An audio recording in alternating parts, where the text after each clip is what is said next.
Going from one Archon to another.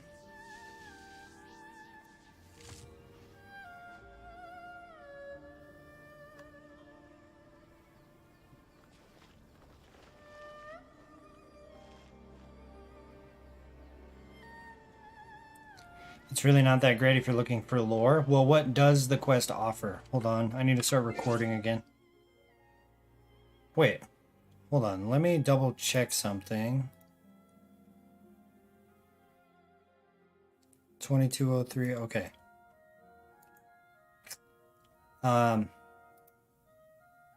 Sorry, I'm just deleting that scene that landed in my OBS.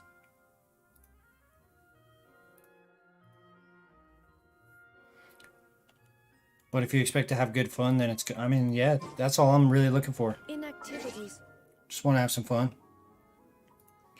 There's no purpose whatsoever.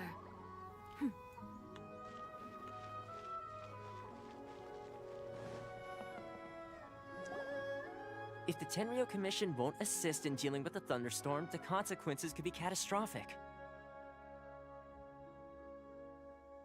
I wasn't expecting it to start. I was going to say, I really, really want Zhao, so I personally would have picked his story first, but that's okay. First part, I can't talk now. First part doesn't offer much. It's mainly part 2 that has the sauce, yeah. I wonder if there's anyone playing completely correct to lore. I mean, playing using only the Traveler. I got a question. Why would anyone do that? Not to bash the Traveler or anything, but, you know, he's the Traveler. Like, he's not... Although he probably has the most interesting story in Genshin Impact, if you think about it, right? Like, he's from another fucking universe or another world or whatever, and his sister was stolen, who is now working for the Fatui or the Abyss Order or whatever the hell it is, right? Probably the most interesting story overall. Like, if you just take a step back and look at his story and what it's doing, right? It's probably the most interesting, but is the least interesting character in the fucking game. That's my opinion on the Traveler. I don't know why. Why is that?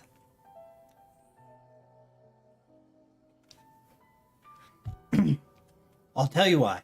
Because we're playing the game through the perspective of the Traveler. We are the Traveler, and we ourselves do not find ourselves very interesting. But when we run into Toma, we're like, who's this motherfucker? He's cool, right? Zhao is an Adepti? What? That's why. At least from my perspective. Now, let me get on with this. I had to rant a little bit. It's not that we're unwilling to do our part. We just don't have any spare hands right now. I hope you can understand. Exactly. So let's keep the discussion going and see if we can find a solution. Hey, Toma! What's going on? Hello you two. We were just talking about what an impact you've made in Inazuma. Toma isn't cool. That's hilarious, Fake Port. That's hilarious. Hottie, thank you for coming. I'm glad you can make it, by the way. Toma isn't cool. Here's what I'll say to that. I haven't played with him at all. I'm basing if he's cool or not based on the brief bit of story and interactions we had with him in Inazuma, which is mainly based off of his character. I like his character, his views, you know, how he seems to be pretty friendly and wants to help out people. That's cool. I don't know what he's like on the field. I've seen his miscellany, but it still doesn't really give you enough feel, right, of how he is. You actually have to play with him to get that. You can't say that, it's subjective. What a coincidence. Greetings. Thank you both again for delivering Miss Hiragi's letter that time. Ah, so they're friends of yours. I'm Master Kamaji's servant. Call me Ippe. Ippe. Let's go, dude. Sounds like you're having some trouble. Well, The Tri-Commission's work used to consist of gathering information for the Shogun and carrying out any duties she assigned. But recently, she announced that she wishes to spend some time in solitude and self-reflection. Since she is refusing to receive any visitors, there is no one to tell us what to do. We all understand if the Shogun needs some quiet time to gather her thoughts. The only problem is, in the meantime, the thunderstorm out at sea has been getting wilder. I hear that storm represents the Shogun's Yep, will. that's the one. And all the time it's been there, the storm has never changed in shape or size. But now, it seems to be drawing closer to Inazuma. What? So her will's changed and she wants to destroy Inazuma now? Or is this her way of trying to get revenge on us? No, I don't think that's it. I think it's I think she saw her best friend again, and now she doesn't know how to act. Am I right? Am I right? I mean, because one thing's for sure, in the Archon quest, we didn't really, like, kick her ass or anything. Like, she could easily have killed us, it seems like. That would be a little childish. Oh yeah, you're right. If she really wanted to get revenge on us, she could just strike us with lightning right here. Exactly. Which would also be pretty scary. Fuck, man. I don't think you need to worry about that. The reason we're concerned is that we've never known the almighty Shogun's will to falter before.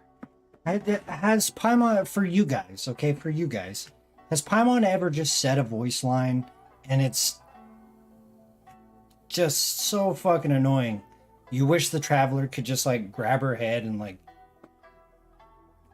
like, just shut up, you stupid diaper fairy. Like, the stuff you say is not important. It's ridiculous. Considering Liyue's god left not too long ago, it's hard not to take it as a bad sign. A lot of people now believe that the thunderstorm is getting wilder because the almighty Shogun is having health problems. The fact that she won't see anyone right now makes us concerned that things are only going to get worse. That seems like a valid Right. concern. So, before rumors start spreading, Miss Kamisato got me to come here and discuss countermeasures with the Tenryou Commission. We need to make sure we're prepared to deal with the chaos if and when it arrives. Unfortunately, the reality is that the Tenryou Commission is facing huge internal instability at the moment. The Kujo clan has lost control over the other clans. You playing Japanese so you don't notice. That's interesting. You know what? I wonder if after I'm fully caught up and, like, I got this account fucking, you know, super nice and everything, I wonder if I start a second account. Of course I do it free to play because I just, you know, I would probably follow the trend that MTash probably did just to see, you know, what it's like. But I do it in Japanese. I wonder how that would perform on YouTube. In another language, I wonder. Huh? Why is that? The Kujo clan is still awaiting the Shogun's trial for colluding with the Fatui and nearly destroying the whole of Inazuma. Everyone knows that a change of commissioner is inevitable. It's just a matter of time before the almighty Shogun hands down her decree. To put it simply, no one will take orders from the Kujo clan anymore. But there's still work that has to be done. If Mr. Takayuki was in better health, there might be a way through. But now? My lack of ability is to blame. I failed to uncover the truth in time.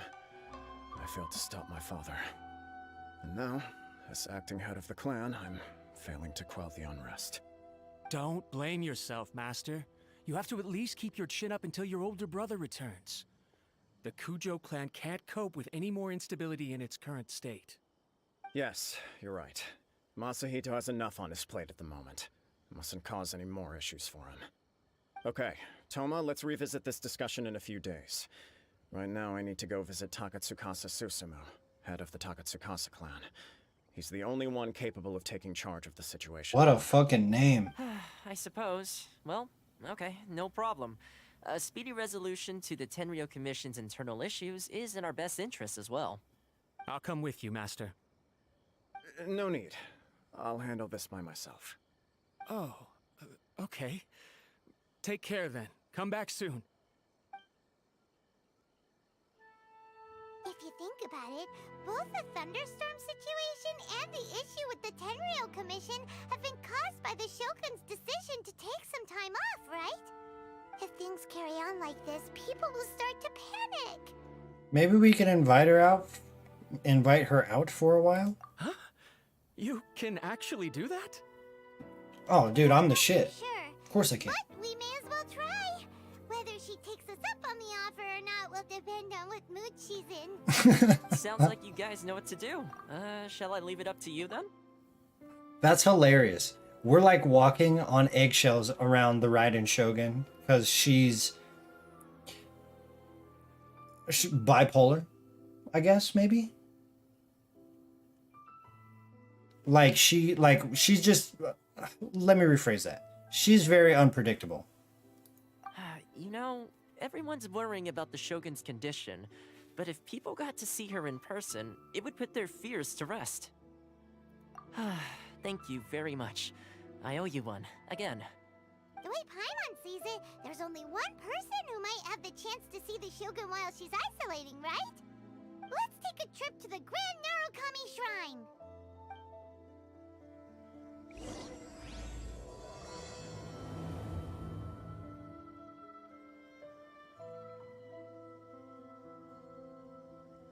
Alright, guys, we don't need to argue over who's better.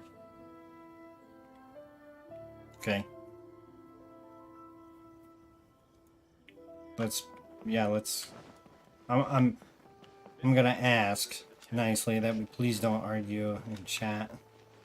That's not fun for anybody. It's also quite distracting.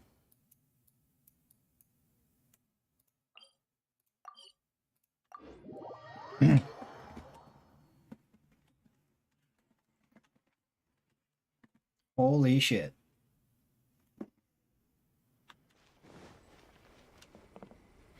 Okay, look for Yamiko.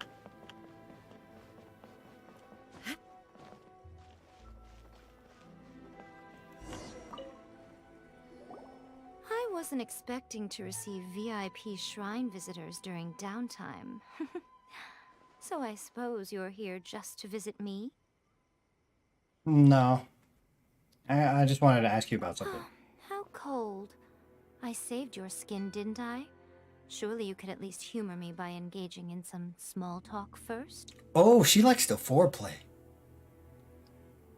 Oh, she's not about it. She doesn't like just getting right in there. She likes to have foreplay. She wants to work up to it. Okay, again, all right. I suppose could roll your with that. frankness is part of your charm. Well, So tell me, what is the matter? We heard the Shogun decided to take a break, and since then the thunderstorm around Inazuma has gotten wilder. Rumor has it that the thunderstorm is affected by the Shogun's will, so people are worrying that something might be wrong with her. yeah, her voice lines are good. The Tenryou Commission also needs her attention. All right.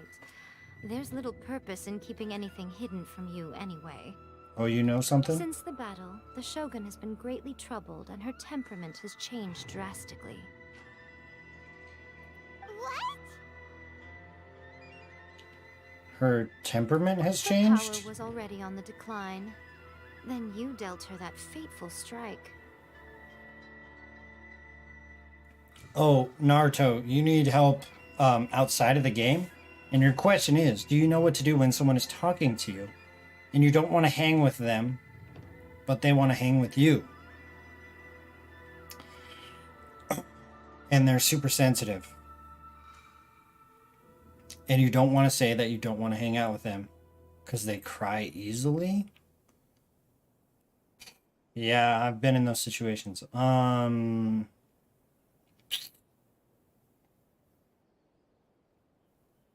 This is very unexpected.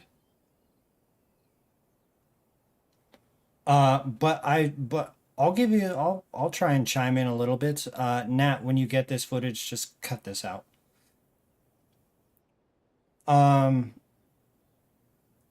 Yeah, you could just say you're busy, yeah, stellar. But wait, Naruto, is this person like in the room with you? Like, do you have to, are you asking like how tell in person? Or like, is this just like over the phone? Because if it's over the phone, I think Stellar's right.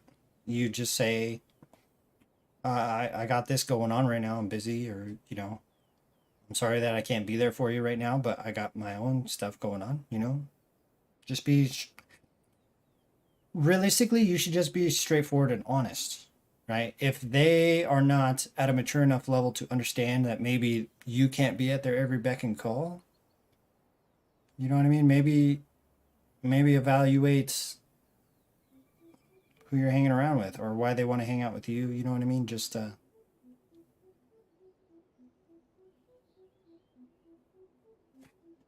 know what I mean? You want good, secure people around you and in your friend groups and in your family and things like that. If they're ultimately super sensitive like that, to me, the approach that I would take the tough love approach, but I'm not you. Me personally, I would be like, look, this is how it is. This is reality, right? Because I don't want to shelter anyone from reality or what's really happening, because that's almost worse than hurting their feelings, in my opinion. I would just be very upfront and honest. If you really are intentionally trying to avoid hurting their feelings, then yeah, say you're busy.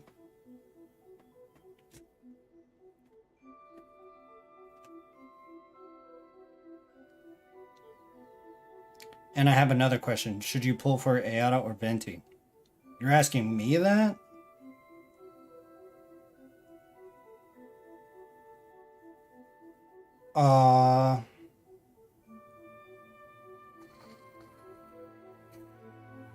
I have no idea, man. I have no idea.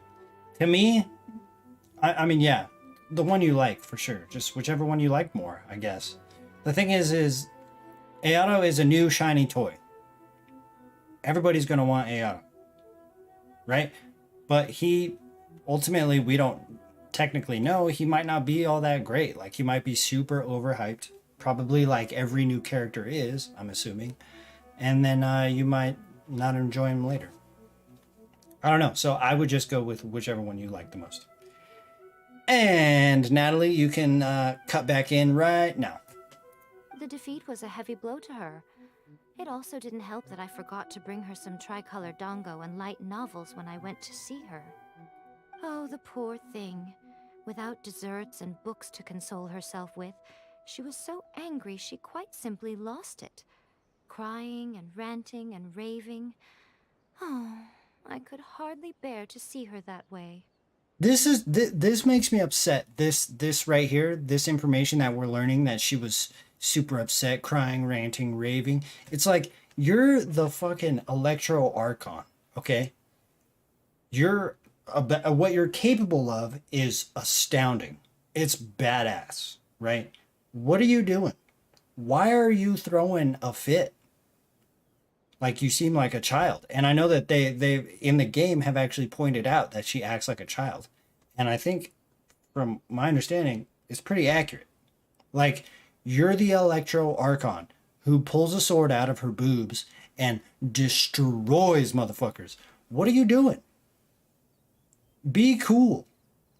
You expect us to believe that a god would throw a temper tantrum over something like that? I mean, well, it's not beyond the realm of possibility, man. Did you see the Traveler's face? Before you get too indignant, consider the fact that your concerns sound every bit as nonsensical to me as that blatant lie did to you. Okay, so she was lying. Okay. All right, then.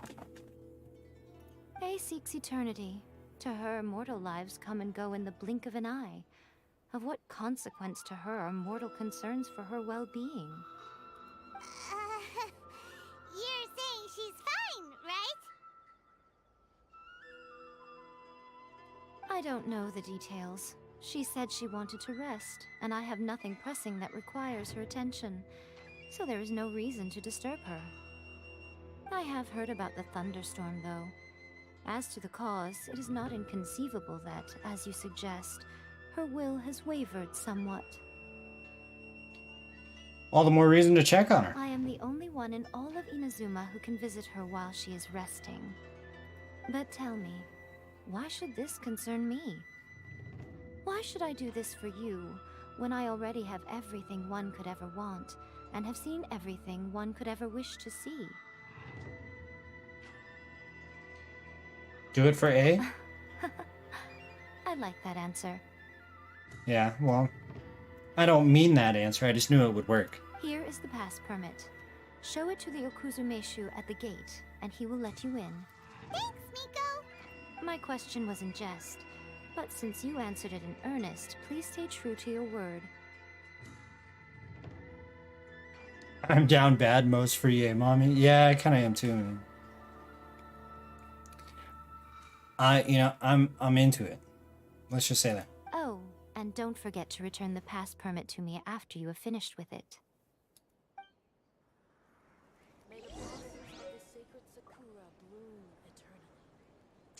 Okay,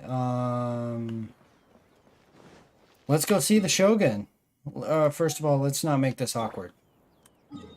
We'll go visit her as Rex Lapis.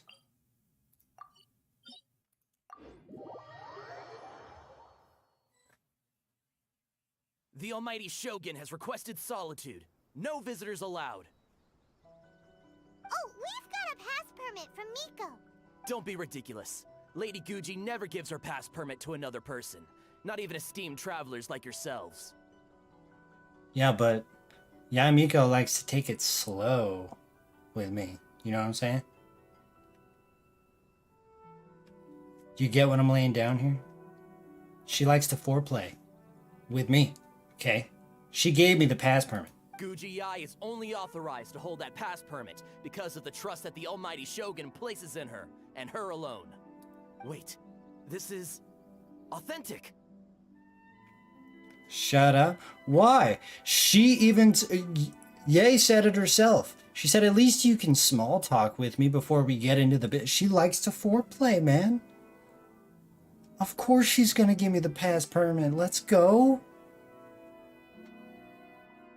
It'd be a little difficult to forge this. Then as the Shogun has ordered, I must not stand in your way. Apologies. Please proceed. Since the Shogun is resting at this time, please be especially respectful and make sure your behavior is impeccable.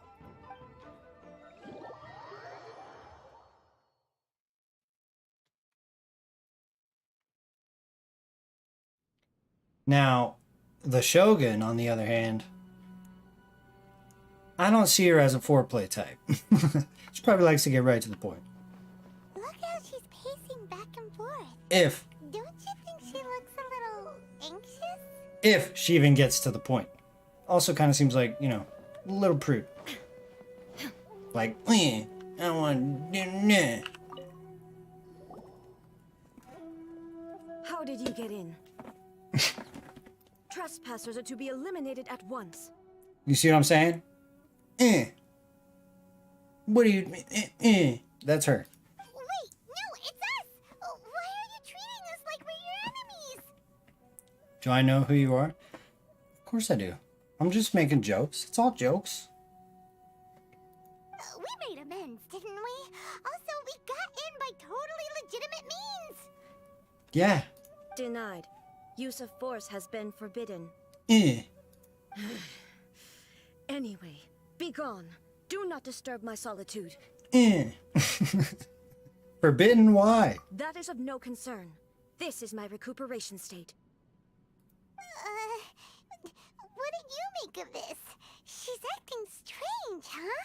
Do puppets really need rest and relaxation? This body has no need of rest. But I am an assistant to the one within. If she wishes to rest, I must follow her will. Paimon gets it. So this is all A's doing. But why? Surely you going about your business doesn't interfere with the plane of Euthymia. She's got plenty of space in there. Seems like it would be the perfect place for rest and relaxation. Yeah. I do as she wishes. I can say no more than this. Why not put their minds at rest? Well, everyone's worried and wants to see you. I cannot. In my current state, even if I went out, I could do nothing. Why? I am currently unwilling to deal with any business. I am also incapable of it. Huh? What do you mean by that?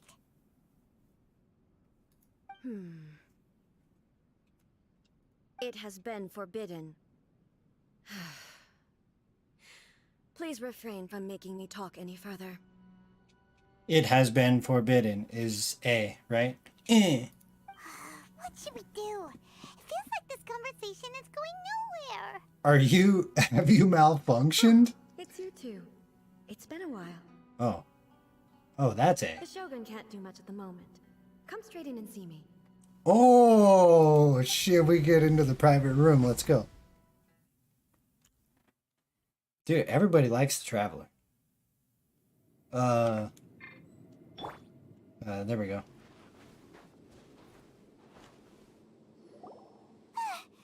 was terrifying!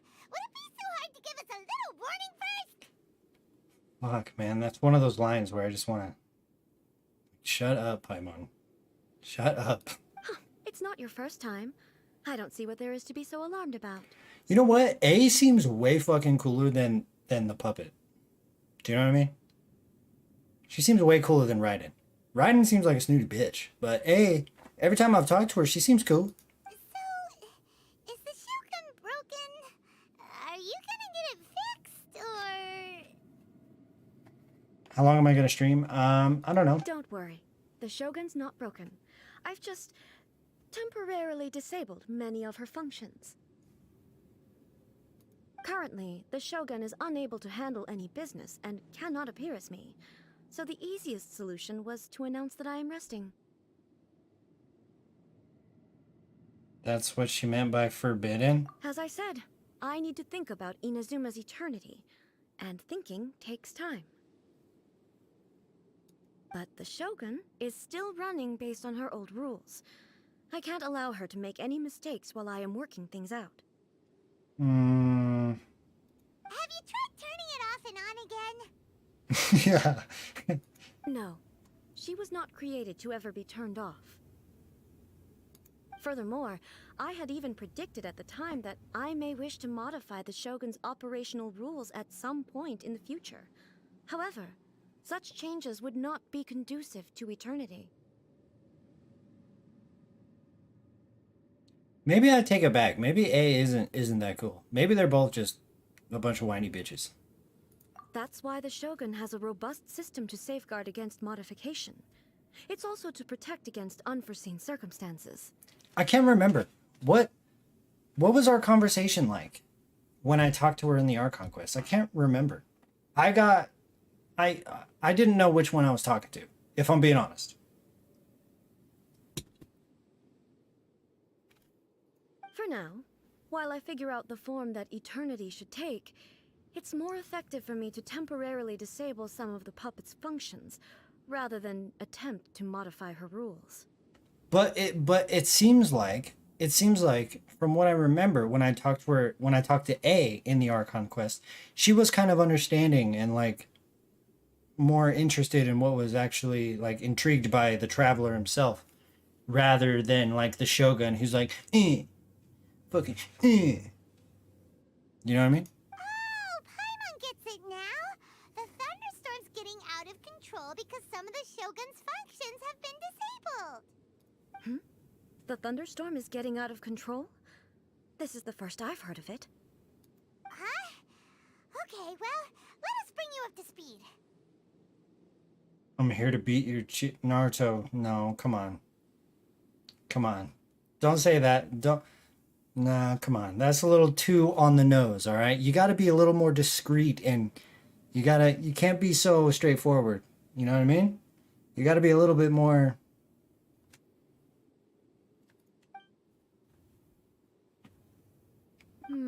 I see. YouTube will beat me So up for the that stuff. thunderstorm is drawing closer. Can't just walk around talking about beating cheeks. You gotta get me pulled down, man. You can fix it, right? Plus, half of my viewership is women, man. You gotta be gotta be easy. You know? Like Yaimiko. You know, she likes the foreplay. She likes to take it easy and chill. It's just a minor error. This kind of thing was bound to happen. A small modification to the Shogun should fix it. So everyone was worked up over nothing? Don't look at me like that. I've never had to tinker with the Shogun before, and she's very complicated. It's practically inevitable for something to go wrong when you start tweaking things. Yes, that's it. I'm not making excuses. It's the truth. It's fine, just as long as you can fix it is all. Any progress on your thoughts about eternity? Not much. As before, I can see the way forward, yet there are still contradictions. So? But there is no urgency. To reach an ill-conceived verdict in haste, just for the sake of having reached one, would be a confusion of priorities. Okay. Come with us. Get a change of pace. If everyone sees that the Shogun is in good health, it'll put all the speculation and rumors out there to rest. Yeah. And who knows? A change of scenery might put you in a different mood and give you some fresh inspiration. Mm-hmm. You mean, leave the plane of Euthymia? It might do everyone some good. You haven't left in a long time, huh? It's unnecessary, as far as I'm concerned. But since you're inviting me, a change of pace might well be nice. Hey, see, A seems cool. She seems alright. All right, then. I'll come out for a while. Oh, since the theme of the day is a change of pace, you can just call me A. I'm not a great fan of rigid titles. What? But you're just A's consciousness, aren't you? Can consciousness actually leave this place? I have my ways. I would never subject myself to imprisonment voluntarily. Oh, great! Then there's nothing to worry about. Allow us to be your tour guide. Yeah, we going to dinner. Tour guides? What's a tour guide? Ooh, this is gonna be fun. She knows nothing. Someone to show you around the Inazuma of today and give you tips on where to eat and how to have fun. All right, let's go! Shut up, Paimon. Jesus. But yeah, I mean, she's right. That is what a tour guide is. Alright. Do we take her to eat? Go out for a walk with A. Interesting.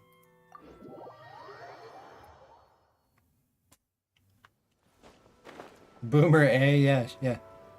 What's a tour guide? Food? What is this? Slice of life episode? Is this the marketplace? It's a far cry from how I remember it. The stores have changed, and so have the vendors. Well, that's to be expected. Yes. It's the Shogun. What is the almighty Shogun doing here? Naruto. Come on, dude. When I said... I mean, I was serious. Although I said it jokingly, I was serious. You can't be so straightforward, please. Don't do that in the chat. It's funny, yeah, I get it, but come on, don't be so straightforward. It might get me in trouble for all I know. Isn't the Shogun sick? This is quite sudden. I appear to have frightened the people. Well, what did you expect? The almighty Shogun makes an impromptu appearance in town? People are gonna freak out a bit. Doesn't the Shogun normally patrol these parts? No. Patrolling the streets is the Tenryou Commission's job. The Shogun has a lot of information to process and orders to give out. She doesn't have time to deal with it herself. Additionally, the Shogun has no need of recreation. There would be no need for her to come here just to pass the time or to relax. So, what do we do now? Should we go away for a while and make a more low-profile return later? Why? What is slice It's of not life? like I'm here to cause trouble. Let's just relax. Slice of life is the filler episodes. It was more the ordinary people that Paimon was worried about. Never mind. This definitely seems like your style, eh? People still use Mora in commercial transactions, I assume. Yep. Wait, I'm actually the traveler? Just as shiny and just as hypnotic.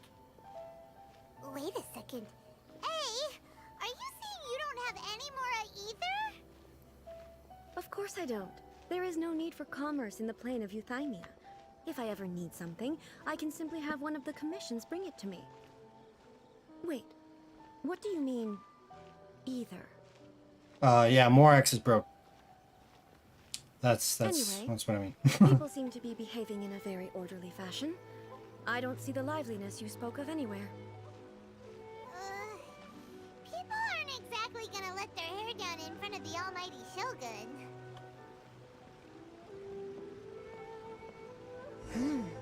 What is this stall selling? I don't believe I've ever seen this before.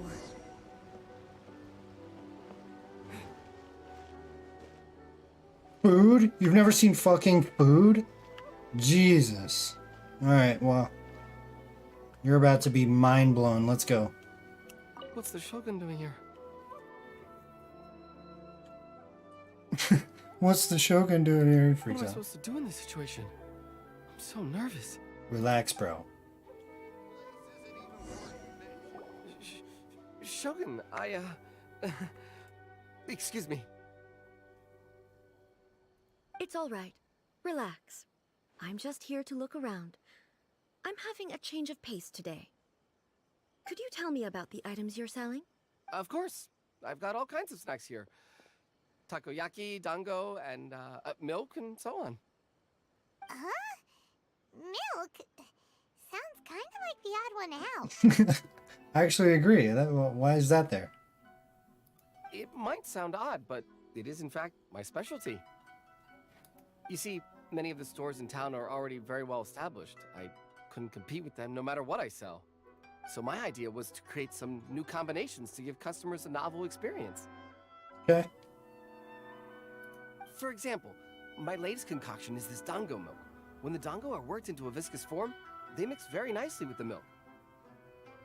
The focus is not just the taste, but also the unique texture. Oh, dango with milk. I've never heard of it. What made you want to do this? I'm sorry, Shogun. I've got no bone to pick with eternity. Dong milk. Fucking stellar. I wouldn't have picked up on that had you not said it. That's funny. I said relax. There's no need to go treading on eggshells. Do you really think the eternity I pursue is something that can be shaken by dango and milk?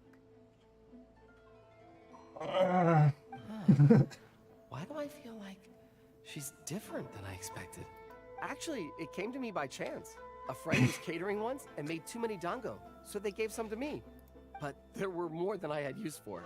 My milk wasn't selling well at that time either. Both dango and milk have a short shelf life.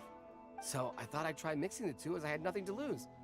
To my surprise, in the right proportion, it tasted superb. A chance combination. Interesting. May I try this drink? The almighty Shogun wants to try? Well, certainly. And you two should try it too. Sure.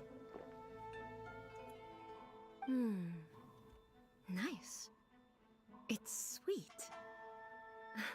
The sensation is not so different from eating a dessert. A unique beverage indeed. Yeah, it's definitely a drink, but it also feels like eating food. It's a little bit like porridge? But the resemblance is only superficial. Like, why did they give Paimon that line right there? Why? It had no information. This line has no information. Anyway, I like it. I'm very glad you approve. I imagine that an item as In delicious fact- as this dango milk must sell exceptionally well, no? What's the point of, well, I guess the point of us coming to this cart is to show the civilians that the Raiden Shogun, or A, is actually not all that super strict and such an asshole, I guess. It's to put the villagers at ease. Yeah, okay, I get it. There is a point to this, but sometimes, you know, sometimes Paimon's just like, yeah, but it tastes like food. It's like, why the fuck is that line in there? Like, Well, I won't lie to you. Sales are very average. I bet you Paimon is the highest paid voice actor in the game. Right? The Traveler makes no money because he has like 2 lines. And Paimon is fucking raking in the dough with these pointless lines. Huh? So it's selling slowly? Why is that? Because most people aren't willing to give it a try. They think it's an unusual combination, even though everyone who's tried it before rates it highly. I'm not saying the Almighty Shogun has unusual tastes. Please, don't take it the wrong way. Or do you think the voice actors are all paid a percentage on how well the game does? I don't think so, right? They're all probably paid for the amount of work that they do, accordingly. I mean, I don't know how voice actors get paid, but you would think that they would get paid a percentage, like,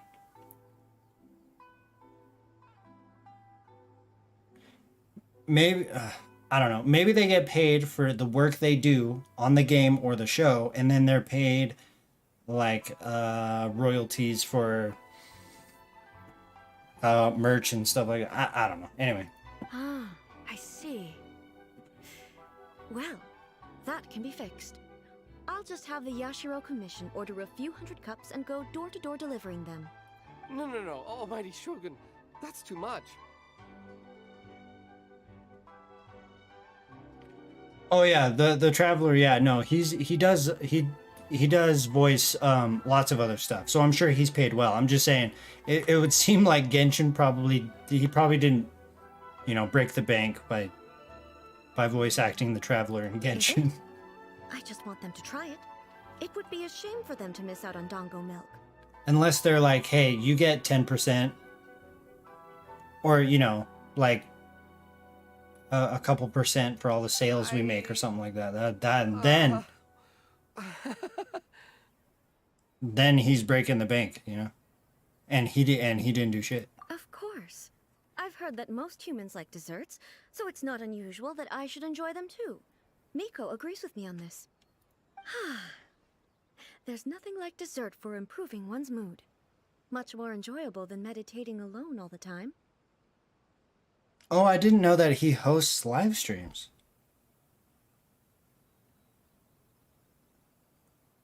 By the way, Miko mentioned that she founded something called the Yai Publishing House to sell some sort of light novels.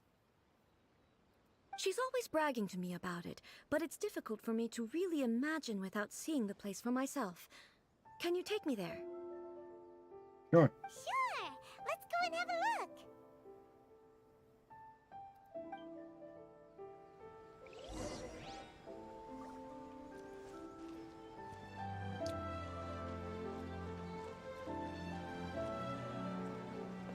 Is for Mona.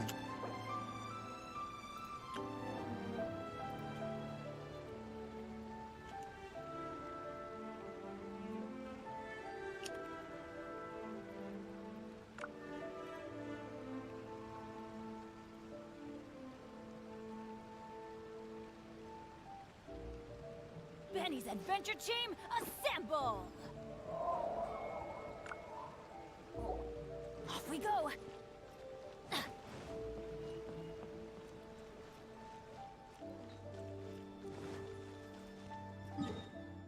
Benjamin, no, I have not noticed that because I have not even switched elements with the Traveler.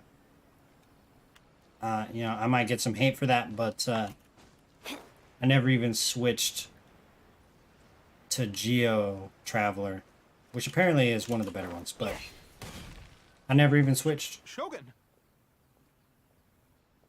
Almighty Shogun! What brings you to the Yai Publishing House? Do you have instructions for us? No, not at all.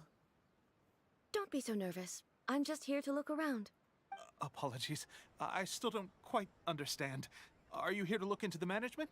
Or publishing regulations? Or fire safety measures? She just wants to browse your books. The almighty Shogun wishes to read light novels? They zoom in on his face. Read light novels? Yes. Any recommendations? The Yai publishing house's novels are mostly targeted at the general public, and the content is all kinds of strange. I'm not sure we have anything quite to the almighty Shogun's taste. I'm just here to try something new. There's no fun in reading the same kind of thing over and over again. Relax. It's just words on a page, isn't it? What could I misunderstand, really? In principle, you're absolutely right. It's just... It'll be fine. If there's anything the Shogun doesn't understand, we'll explain it to her. Well, don't be nervous. Okay then. Please proceed to the bookshelf over there. It has all the latest bestsellers. There are some winning entries from the This Novel is Amazing competition. I've just finished compiling them into a saleable form. Don't take them too seriously. It's all just a bit of fun. Okay. Let's go then. Huh. How can this be? Did I underestimate the caliber of this material? I know every individual word in these books' titles, so why is it that they make no sense to me in these particular combinations? Nuance, maybe? Take this one, for example. The good thing about being reincarnated as a hilichurl is that I only need to eat Sansetias to become stronger. Sarcasm? It's so long. Is it true that hilichurls grow stronger from eating Sansetias? Well, surely it should be some sort of meat, at least. It's just a narrative device. Narrative device. Yeah, imaginary. So it's made up? What's the point of that? Without being grounded in reality, how can the story be believable? It's called entertainment, okay? Also, I'm fairly certain that hilichurls can't write stories. So, does this author claim to be documenting hilichurl life from an outside perspective, perhaps?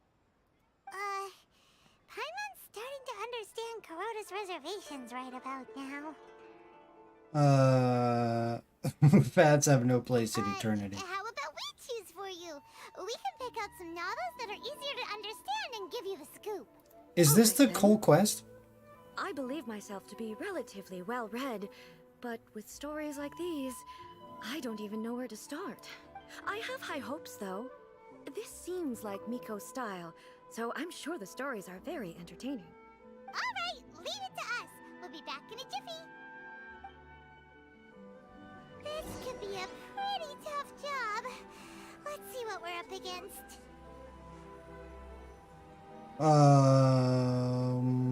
Martial arts, romance, or adventure? Ow. I would read adventure.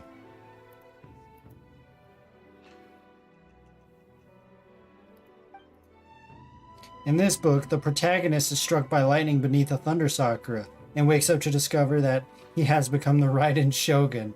I don't know how she would take this kind of story.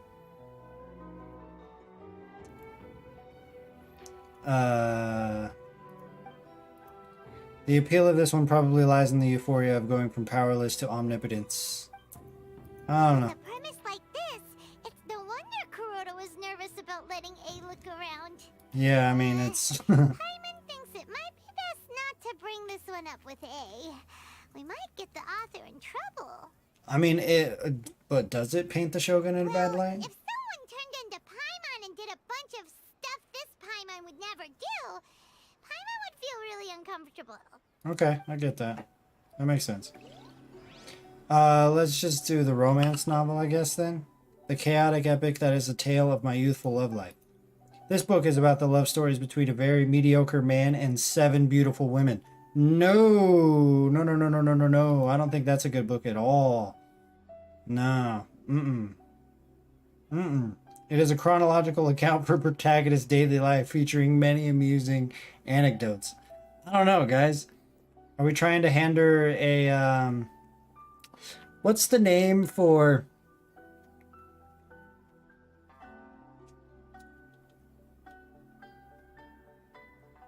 what is it called? You guys are arguing in chat again? Guys, come on. What is it called when there's like one male character and then the rest are females? It's like a, fuck, what is it?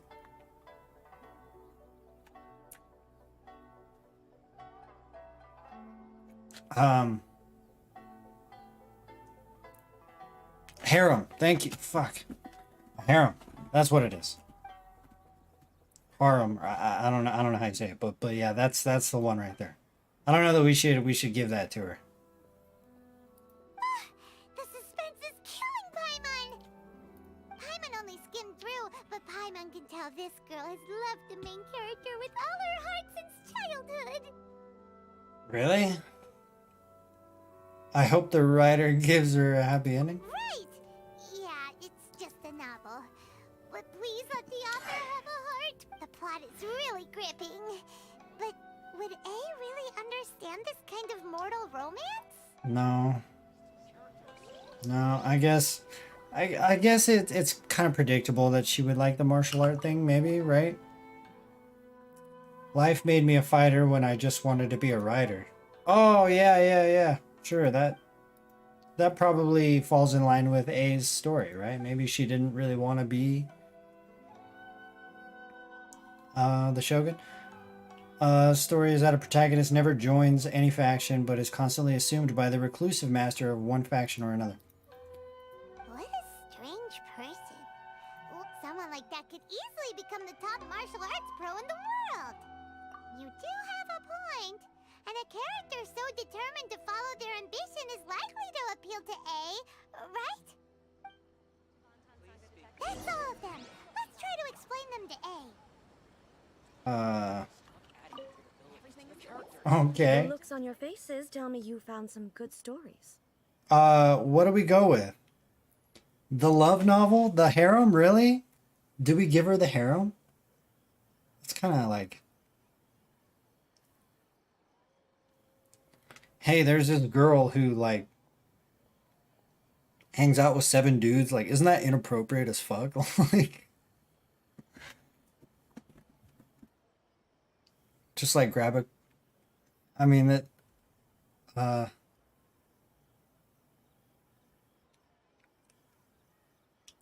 Okay. Okay.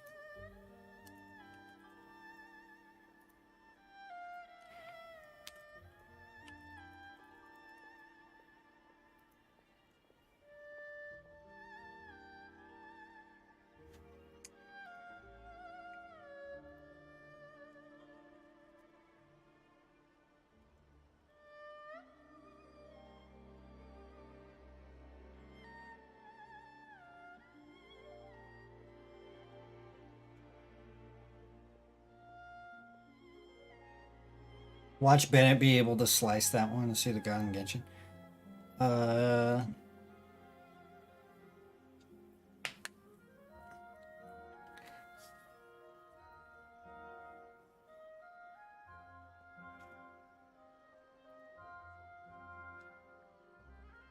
An overwhelming 67% for the harem story.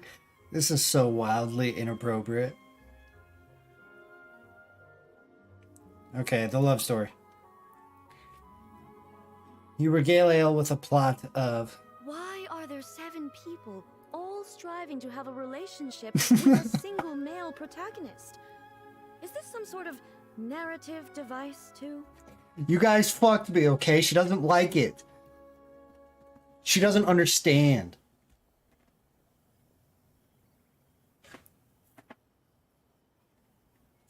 Not really. It's a pretty normal story. You know, where the guy can only choose one girl in the end. You guys fucked me. You made me look stupid in front of the Electro Archon. I see.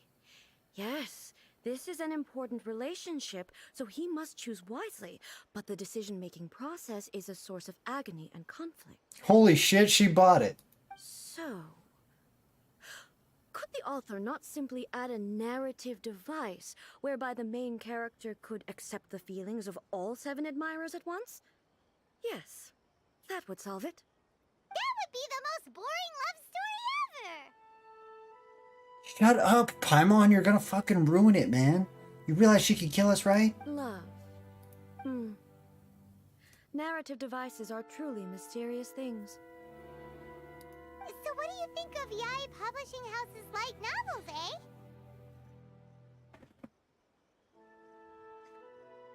Do you like the stories we picked? What I take from these stories is not so much the content itself, but what they represent in terms of the effects of time upon Inazuma.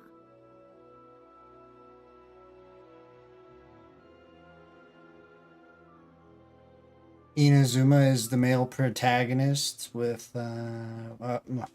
anyway. I get what you're saying. I get it. When I decided to isolate myself in the plane of Euthymia, there was no Yae publishing house, and certainly no stories of this kind. In accordance with my wishes, the Shogun did her best to create an eternal nation.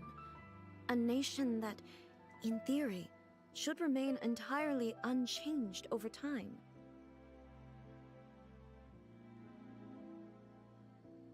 But the fact is that both the food and the stories have changed with time. It's human nature to seek change. Yeah, I totally agree. I disagree with your point of view. Huh?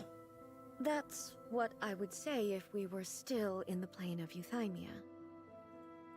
I hate to break it to you, A, but I don't think you're living in reality. Eternity is... You gotta come back to reality, man. Okay, people change. You're changing right now. You probably don't even notice it, right? But the truth is right here in front of my eyes, and I can't deny it. Oh, okay. Well, alright, so you're not as dumb as as I thought. And that's exactly why we brought you out, to take a look around and get some fresh ideas.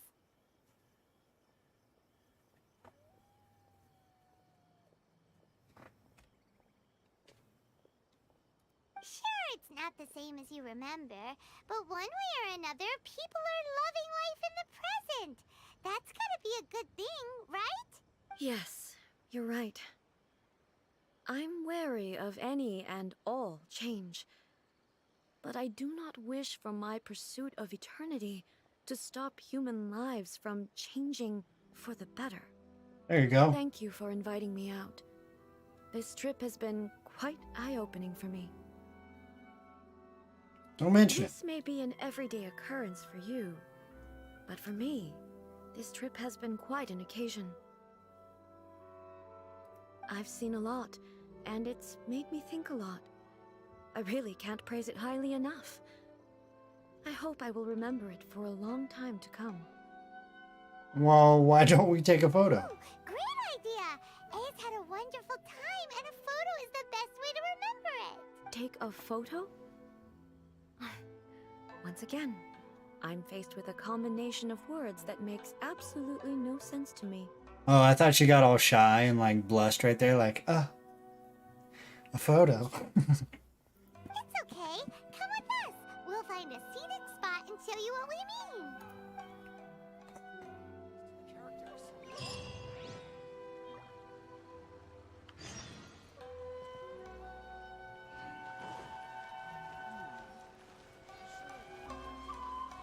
Naruto, you say some wild shit sometimes, man. Yamamoto from Bleach. What are we supposed to be doing? Duck face. We're taking a photo of you. Just leave the hard work to us. All you need to do is stand over there and strike a pose. Basically, a photo makes a visual record of you at this very moment in time, so it makes a great souvenir. Okay, so what exactly is striking a pose? Photo is a visual representation. I see. So in other words, I need to do some sort of visually agreeable action in front of you, right? The more I think about it, the more embarrassing it seems. Oh, she is blushing. How should I pose? Help me out here. It should look good, but not too over the top. This isn't coming naturally to me at all. Try relaxed and casual. Casual. How about this? This feels quite natural. That works. Okay, let's get started. Let's pick a good angle to record this moment from.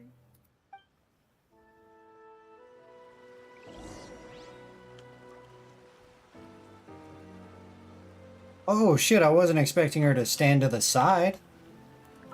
That's a good photo. I'm no photographer, but I mean...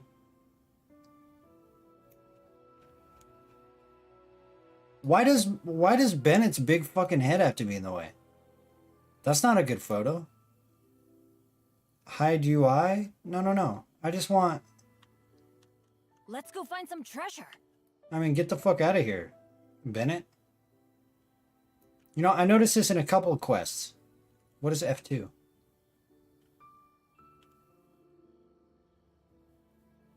Oh, I'm supposed to be in it with her? Okay, hold on. If I'm supposed to be in it with her, then I'm gonna be the Zongdong. Because he's fucking cool.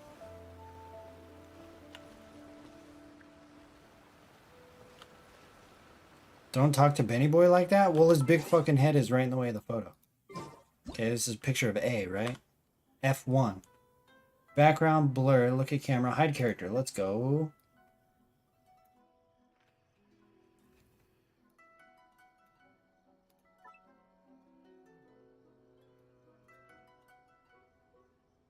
What? Why? This is crazy. They're actually putting huge... Look at portrait mode.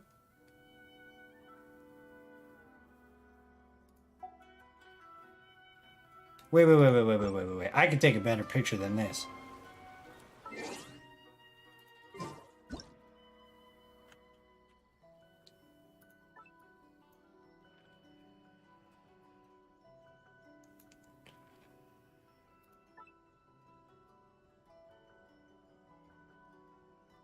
Uh-huh.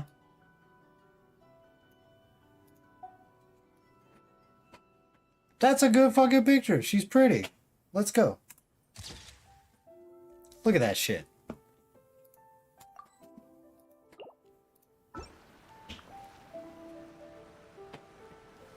What? Oh, man.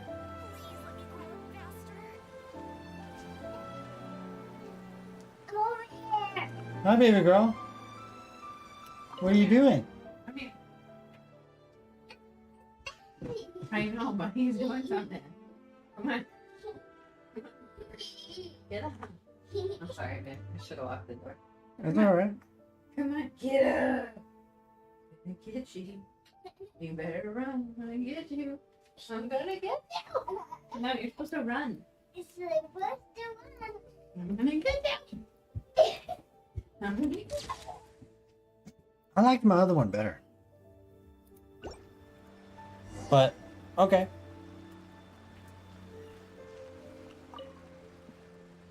It's a wrap. Why am I streaming a day early? Yo, because I had, so last week, you know how shitty my last stream went because I was having internet issues. I found some time today. I figured I would do a little stream to see how the internet would hold up today, because in my town they're doing, I don't know, my town or my city, I guess, is just having some internet issues.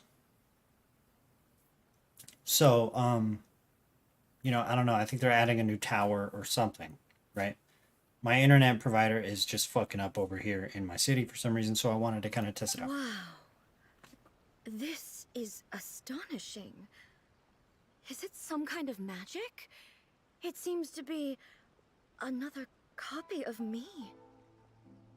The one who makes robots of themselves, yes. But she doesn't seem to be able to move or talk. It's just a record. I thought it would turn out poorly because I felt rather rigid, but it actually looks more natural than I imagined. Yeah. The pose is exactly the same, and so is the scenery in the background. I can't imagine how it's achieved. That's what makes it so special. Hang on. I'm still struggling to understand this. I need you to explain it again. So, the one in this photo, are you sure it isn't me? Well, I mean, it is, but from 10 minutes ago. If it's not me, then why does she look exactly like me? And if she is me, then who am I?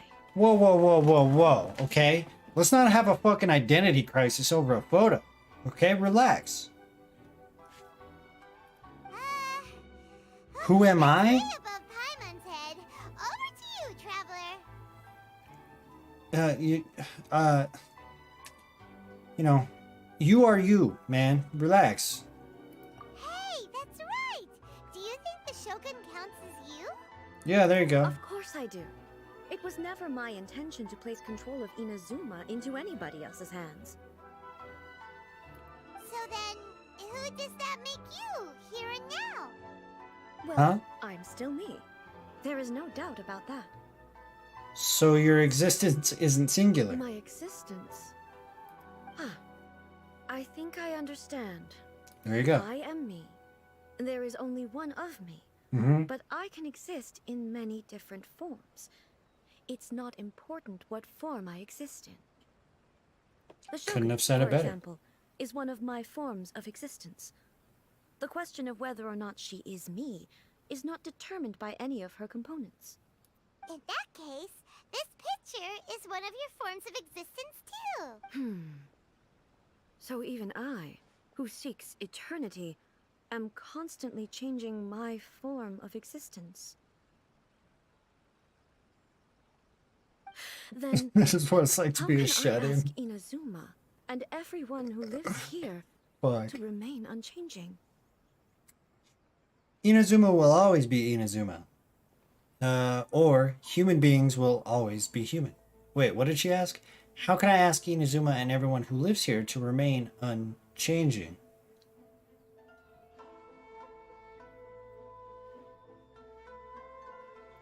I don't think you can. Everything I have encountered on this journey with you has been from beyond my existing sphere of knowledge. You've seen a lot of my ignorant side today. Maybe you can't tell, but all this has challenged my understanding of things. Based on what I have seen today, I am forced to accept that Inazuma is a completely different place from the one I remember. Gotcha. That's the point. But it would be incorrect to conclude from this that the Inazuma of today is no longer Inazuma. That is correct. Both the Vision Hunt Decree and the statue of the omnipresent God were conceived as a means of bringing about eternity. But if I were really getting closer to eternity, none of this ever would have happened. Okay. Perhaps I've been holding on to everything too tightly. Yeah. The Paimon like Ace figured things out. Yeah. It's like teaching a fucking... That's like... My stepdaughter came home a couple weeks ago with some homework.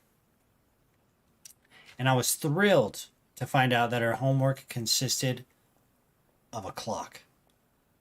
And I got to sit down and teach her how to read a clock with two hands. Right? Do you guys remember hearing about how teachers, for whatever reason, the school districts were like, well, let's get rid of clocks and just stick with digital?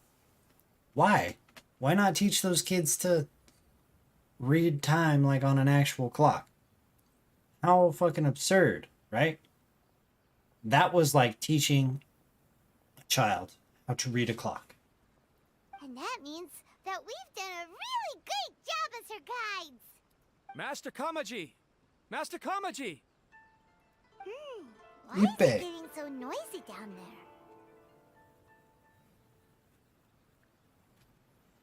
Oh, that sounded like Ippei. What could be the matter? Ippei? Is that someone from the Tenryou Commission?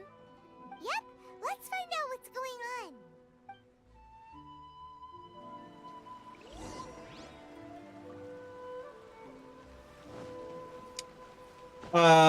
Kyo,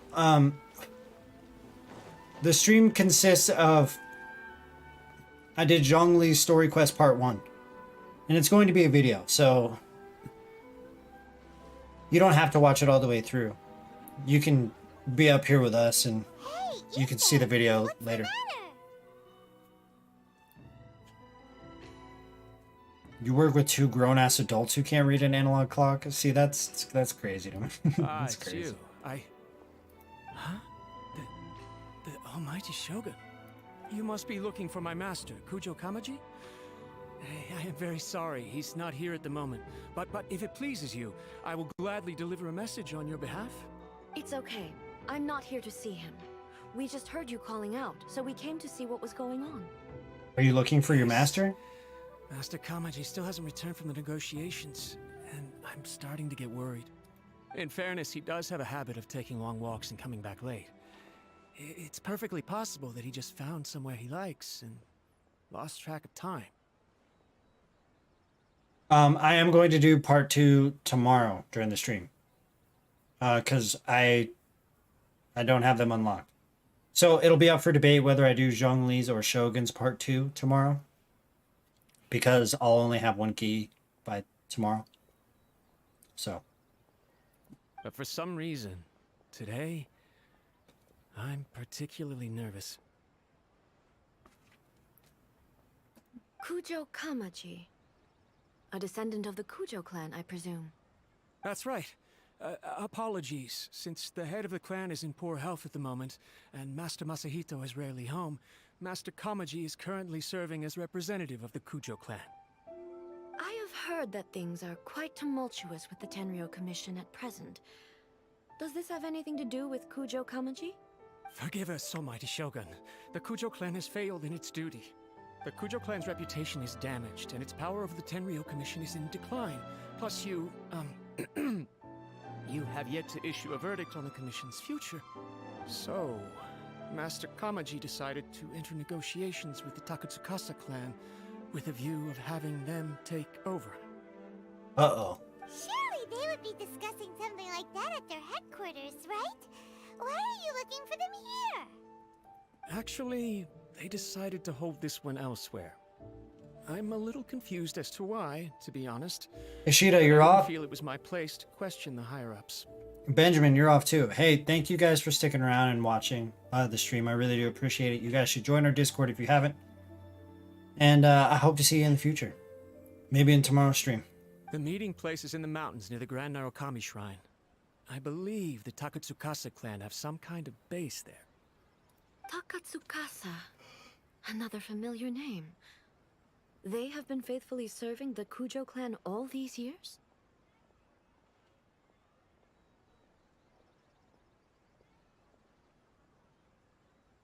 Oh, you're saying bye to Benjamin. Oh, okay.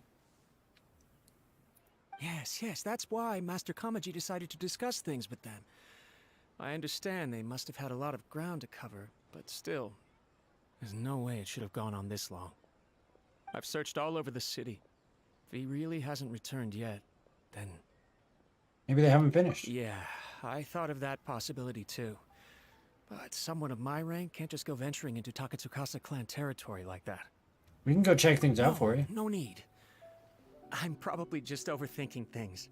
Besides, if they're still at it, they'll only blame me for interrupting the negotiations. I'm only a lowly servant. But Master Kamaji and I grew up together. It'd be terrible if anything ever happened to him. I'm not as smart as Master, so I can't really share his burdens. But the last thing I'd want would be for him to come to harm when I could have done something about it. What do you think, Almighty Shogun? Let's go see what's happening.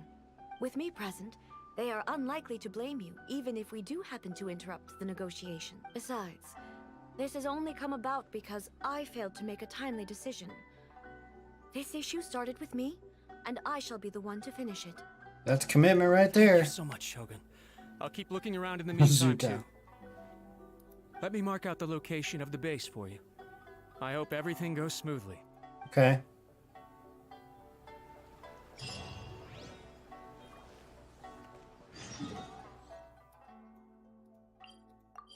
Over at the Kamisato Estate.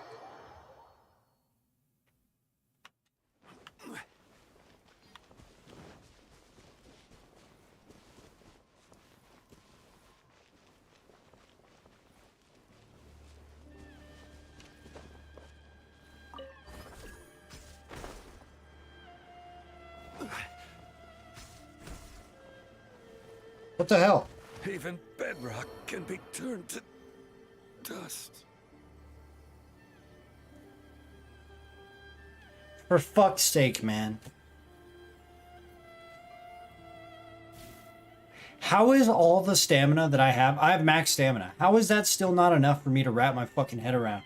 To the point where, Adventure team, assemble! you know, I still drown. Am I just that fucking...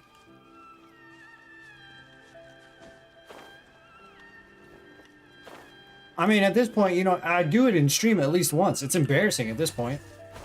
I should just quit Genshin Impact.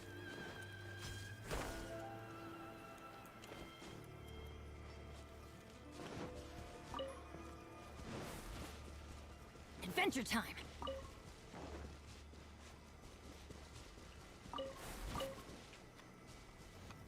Why do I not stream on Twitch? Because it's completely oversaturated, and I don't think I would get as much exposure on Twitch as I do on YouTube.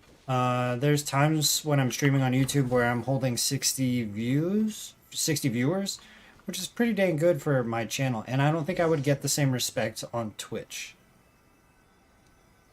Do you know what I mean? Plus, Twitch, from my research and of my knowledge, and I could be wrong, but I don't think I am, Twitch doesn't treat their streamers very well. You know what I mean? They take half of everything you make, which is, I mean, that's pretty harsh. YouTube takes 30%. Ow! And yeah, I don't know. I just feel like I'm getting more exposure. I've thought about streaming to both platforms at once and like using stream.io and like multi-streaming, and that would be good, but then I would have to regulate two sources of income from two different places. And that could be kind of not really bothersome. But you know, that would be a whole thing in of itself. Now, again, is it right for me to completely exclude Twitch from, you know, my, essentially this is a business, okay? You have to look at, if you're going to be a content creator and you get to a point, you have to start looking at it as a business at some point, right? Where, and not to be cocky or anything, I'm the product, right? People like to watch me play Genshin for whatever fucking reason, I don't really know. So is it smart to just completely shut out business opportunities such as Twitch or Facebook? No, it's not. So I'm always open to that. I'm always open to that. In fact, Twitch, they were talking about doing a thing where they were going to be paying their streamers hourly, which I found to be very interesting. But there's also probably a pretty strict threshold on that too, right? You probably, like, yeah, they'll pay you hourly if you have this many viewers. You know what I mean? There's a lot of limitations when it comes to Twitch, it seems like. And it's been around forever, and it's just, it's the top dog for streaming. If you look at trends of society, we tend to go to new things. What's new, right? YouTube is fairly up and coming in the streaming kind of world. YouTube's my home base. This is where I make my content. I mean, my home base is Discord, really, and in that community. But yeah, that's why I stream on. That's why I stream on YouTube. I actually did a poll to see if people would rather see me stream on Twitch, and the majority vote was they would rather me stick to YouTube. Now, there's some downsides to it. Like, I'm not a fan of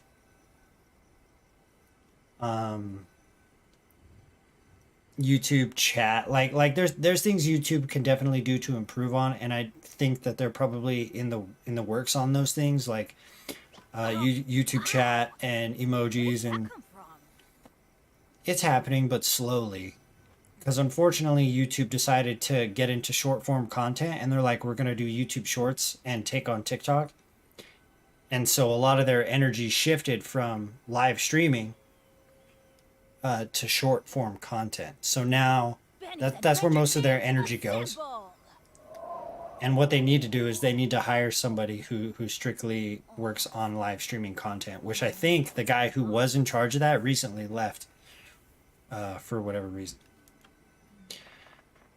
So I think from a business standpoint, if I'm one of the earlier YouTube streamers, when people start to segregate, or not segregate, when they start to migrate over to YouTube as a streaming platform, I'll be one of the few that are actually here to begin with, bringing me up along with it. And that's just from a business standpoint. Done with my rant. Let's go.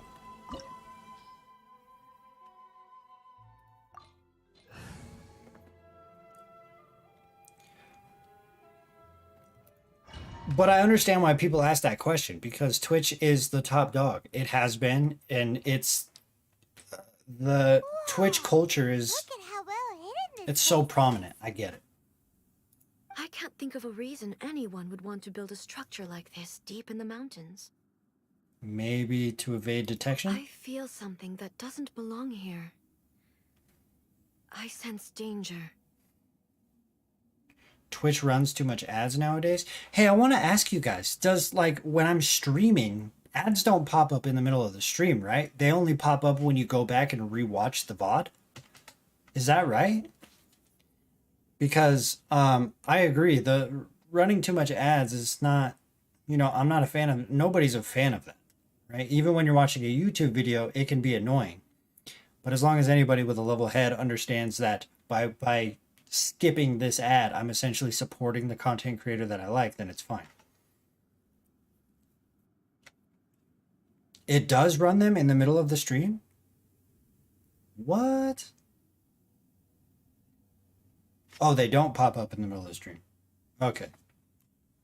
Okay, cool. Because I don't want them to.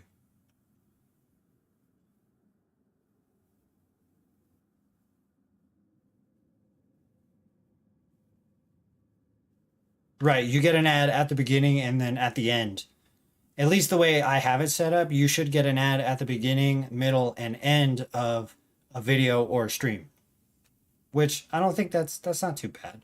Plus, based on my YouTube analytics, most people don't even watch half the video. So, We should proceed with caution. The Kujo clan descendant may well be in trouble.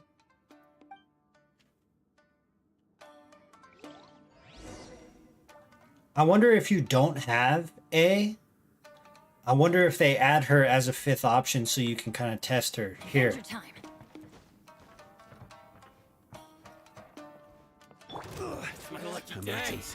Holy shit. He's dead. Zhongli's dead. Illusion shattered.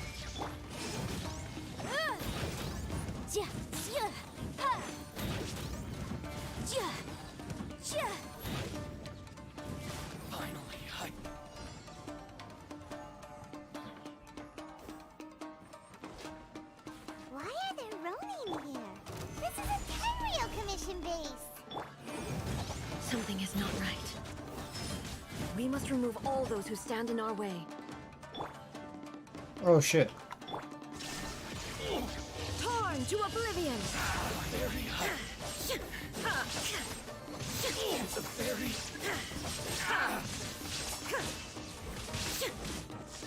I will have order.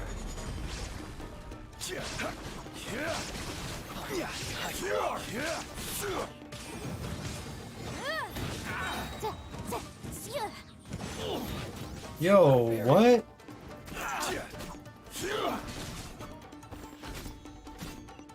I didn't realize that I had my Zhongli's base attack that high. For where I'm at in the game right now, that's pretty good. That's like on par with my other... Let's get down to business. Solidify. Incinerate! Inadmissible evidence!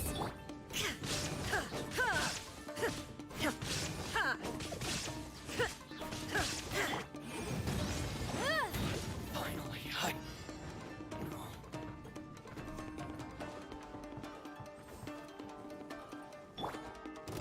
Let's get down to business. I'm going in! Inazuma shines eternal! Say no more! To the fairy. Finally,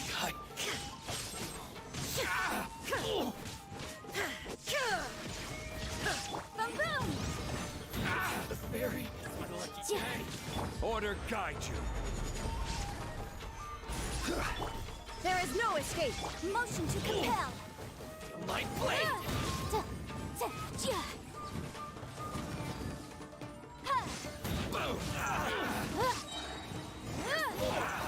Time for your arraignment. Shine down! Let's get down to business. Stabilize. Teamwork is dreamwork! Now you shall perish! To the fairy. Let's get down to business. I will have order. Solidify. Boom boom! Say no more!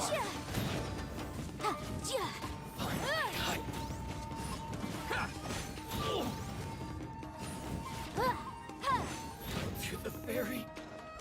Am I gonna cut my Incinerate! argument against Twitch out?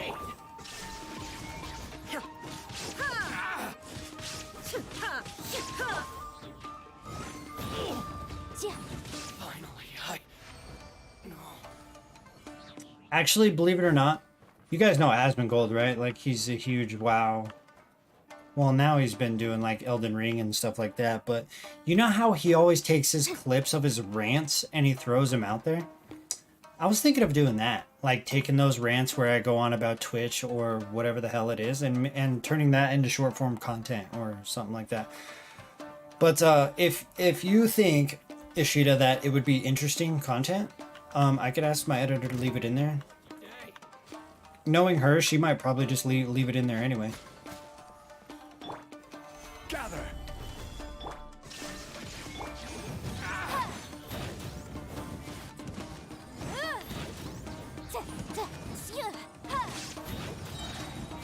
To the fairy.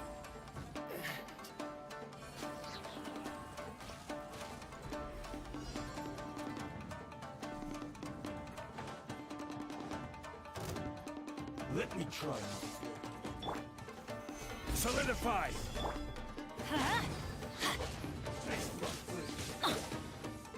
Yeah, let's light it up!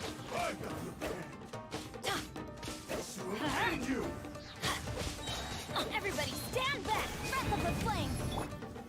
Solidify.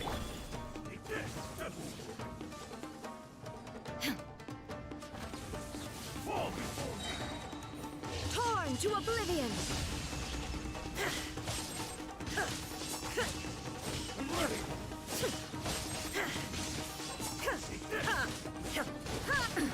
Absurd! This is order. Boom boom!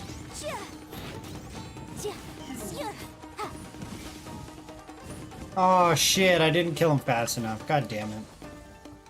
Incinerate! And I just wasted that elemental skill. Illusion shattered! Whoa.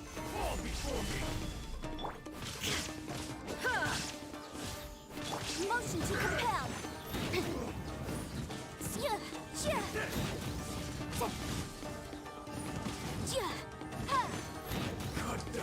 What do I think of Ayada?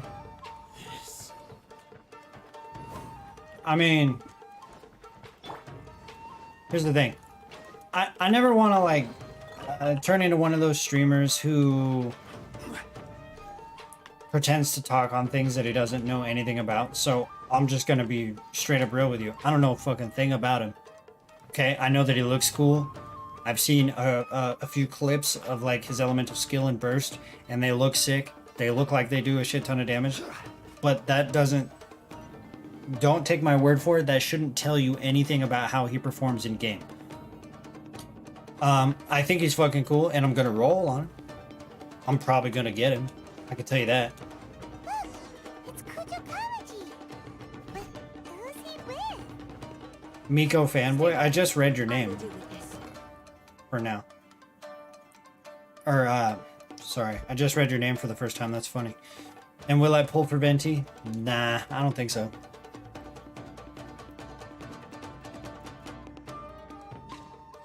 Maybe. Maybe if I want like an awesome cryo comp or something. Shogun, what are you? Descendant of the Takatsukasa clan. Explain what is going on here. Oh, we're just discussing some minor issues that have cropped up in the Tenryou Commission recently. Really, it's nothing worth the almighty Shogun worrying about. And these minor issues warranted the secluded location and the hiring of Rownin and Kairagi to keep guard? Well, there's been a lot of turmoil lately. It was just out of security considerations, that's all. Silence. Oh, shit. Descendant of the Kujo clan. Your turn. All right. I came here intending to negotiate, but it turned out all they were interested in was a written confession from the Kujo clan. A written confession? Oh, what's up, Ice? Yes. A statement acknowledging every crime committed by the Kujo clan since the inception of the Vision Hunt Decree, including all the recent misconduct. All factual statements, of course. Not a single one of them fabricated.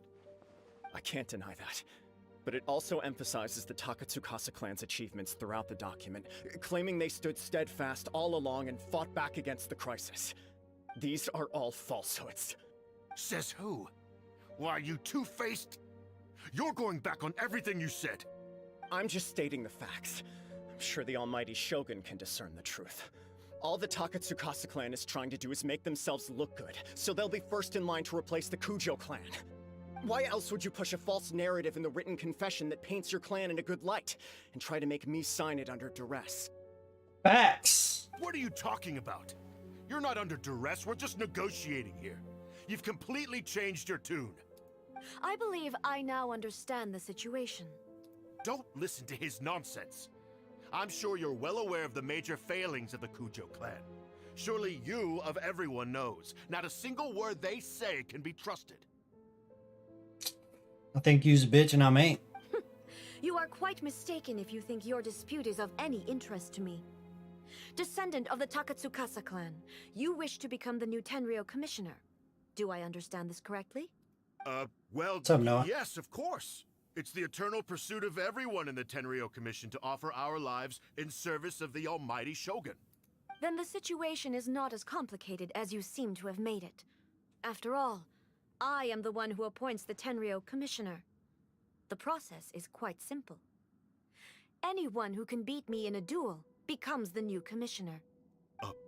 Sorry, a duel with the almighty Shogun? You're fucked, dude. You fucked up. You done fucked up. The first Tenryou commissioner demonstrated his will with the blade in his hand. That is why the title has been passed down within the Kujo clan ever since. If you want me to appoint a new clan, then naturally, there must first be a new duel. Burn. Do you not know how to wield a blade? Or do you simply doubt your abilities on account of your advanced age and declining physical condition? She brought up his fucking age. You're getting roasted by the fucking Electro Archon. You done fucked up. Do you not know how to wield a blade, motherfucker? What? Here you are talking about offering your life, and yet you are too afraid to face my blade. You's a bitch, and she ain't. Well, never mind. What about one of you, then?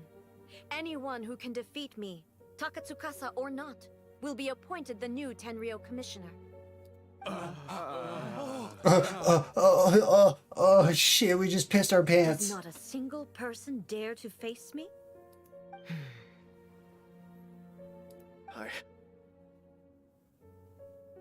Yeah, I am gonna pull for I'm gonna pull for everybody. You, almighty Shogun. Oh shit! See, that's what that fucking just handed over to that guy. What? Descendant of the Kujo clan. Regrettably, even if you win against me, it cannot atone for the wrongs committed under the Kujo name. Oh. I realize that. I don't stand a chance of winning against you anyway. I know full well that the mistakes my father made ought to spell the end of the Kujo clan's legacy in the Tenryou Commission. Even when I was executing the Vision Hunt decree, I had doubts about my father's decisions. I knew that what I was doing was wrong. Yeah, he's got fucking giant ass ape-sized nuts on him. But that was as far as I went. I doubted, and I ruminated. I understood the situation perfectly well, but I took no action, and I didn't save a single person. He's, you know, because of his fortitude alone, I'd be like, yeah, you can have it. I accept the Kujo clan's decline as punishment for my deeds. I can't even say that I failed to prevent it, because in order to fail, you have to have at least tried. To be brutally honest, for someone of your strength, there is nothing you could have done, even if you had tried. Yes. I'm too weak. My father ignores me. My elder brother can't help me. And I even need Ippei to set me straight at times. It's the way it's always been. But if nothing else, then right here, right now in the Kujo clan's final hours, it is I who represent the clan, like my father before me. His duties are now mine to perform. Dude's got fucking, you know, it's honor. Just as the Shogun said, a forefather of mine once showed his will with his sword. If that's the case, shouldn't there be... It's the same clan, right? So she even stated herself, if a new clan wants to take over, there has to be a new duel.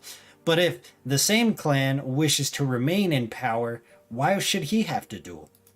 Then please, let me, Kujo Kamaji, end the story of the Kujo clan in the same way that it began. This is my last chance to do something. Is it because of his father's criminal actions? That's why? This is patently meaningless. But I accept. Come forward. It would be epic if A just like pretends to be defeated, like, oh, you got me. Here you go. That would be fucking hilarious.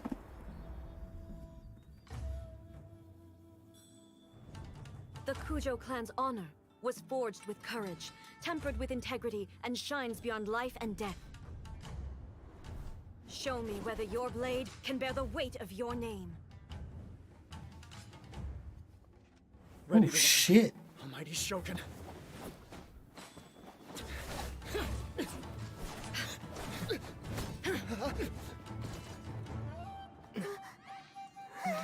At least she's not just killing him, right? She's like letting him fight. Just dodging.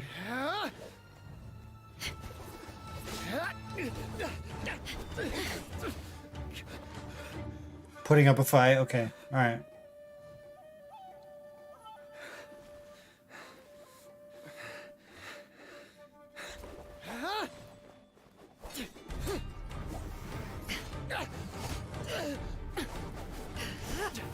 Ooh.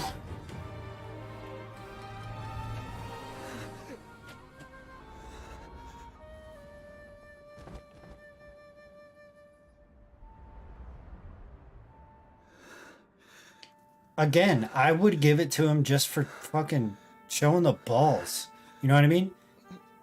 Anybody who shows balls like that should definitely be, you know, yeah, they deserve to fucking be, what is it, head of the commissioner of the Tenryou Commission? Why not? That's conviction.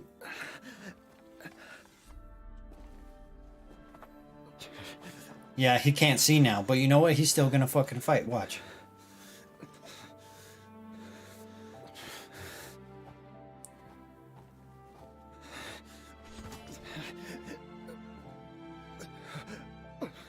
Another anomaly in eternity. Nevertheless, it appears that the Kujo honor still courses through your veins. Yeah, see? Honor. Kujo Kamaji is wounded. Descendants of the Takatsukasa clan, it is your responsibility to take care of him.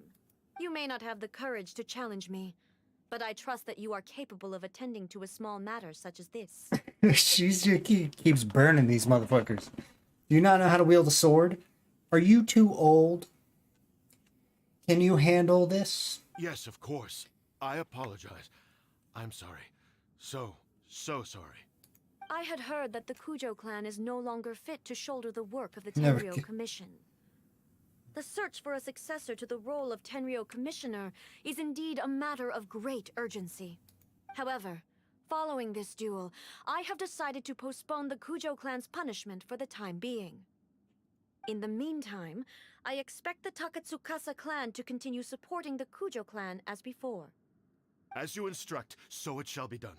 We would not dare question the almighty Shogun's will. Finally, if you still think you can copy the Fatui's strategy of providing me with deceptive information to produce flaws in my judgment... Did you see his eyes and mouth flicker? Like they did that anime thing where they go, you know, in like Dragon Ball Z and stuff when they do You will that. see me appear once again as I have done today. Only next time, my blade will show no mercy. Oh, she gives no fucks. Understood. Thank you, almighty Shogun, for your wisdom and mercy. That will do. I will have the Okuzumeshu continue the investigation from here. Come with me. Let's find a quiet place. There's something I want to talk about with you. This quest is designed, this is like A's redemption arc, or the Shogun's redemption arc. You know what I mean? Like, yeah, we went through war with her, and we hated her, and then this quest is, her story quest is designed to, you know, it's her redemption. And on me, it's kind of working. You know what I mean? I think A is pretty cool. Maybe the Shogun, the robot, is pretty stupid. And nobody really, you know, who cares? Because she's like, she likes to whine about everything. But A here is pretty cool. Whew. When it's time to deal with the situation, you're just like the Shogun. So strict. Oh, you think so? I thought I was rather accommodating. If it had been the Shogun, she would have decapitated Kujo Kamaji without a second thought. See? See? The fucking Shogun's like, eh. Yeah, the robot just follows orders. Yeah, well... Yeah, but it also seems like... the robot is, I don't know. It seems like the robot is programmed with the negative emotion, and that's it.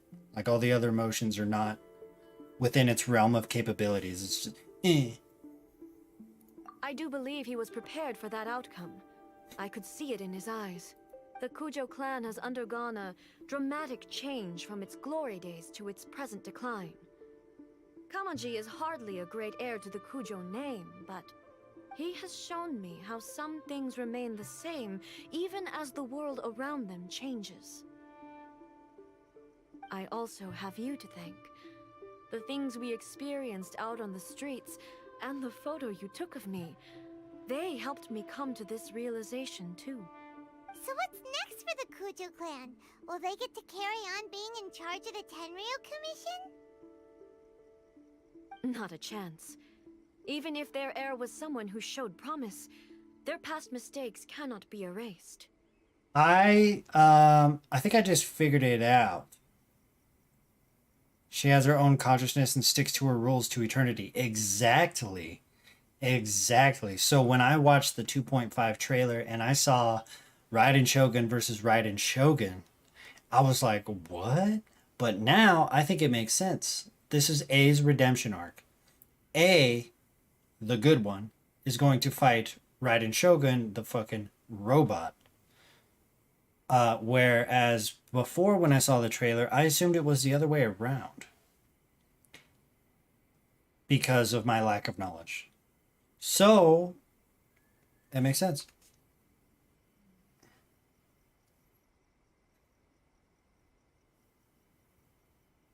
Still, I will give them a little more time. After all, they are not the only ones who have made mistakes. The Shogun does not make mistakes. She is incapable of doing so. But I, as A, would like to offer my apologies. I have much to contemplate in the days to come. But at least, I can now see the way ahead. Will you rule Inazuma directly? I think I'll leave that to the Shogun. The greatest threat to eternity is still the erosion that comes with time. What? Don't leave that to the... What the fuck? You've learned nothing. As I said, The Shogun has a robust system to protect her against modification. This is because I anticipated that I myself would change over time. Really? You had the foresight to do that? That's why you created the Shogun? Interesting. But I've made up my mind. So I will do what needs to be done, no matter how difficult it is. This has certainly been a memorable series of events. Absolutely. You sorted out the Tenryou Commission, and the people in the city got to see a happy and healthy Shogun. All the awful rumors will disappear in no time. If you enjoyed your trip, we should get you out again sometime. Next time we'll bring you some souvenirs. No need. There's no place for such things in my life. Also, please stop making it sound as if I somehow need the company. Okay, I'm ready to head back now. My period of solitude will now continue, but it will not last too much longer. I will leave you humans to deal with any minor issues in the meantime. Wait, did I miss something? You're saying foreshadowing. Did I miss something?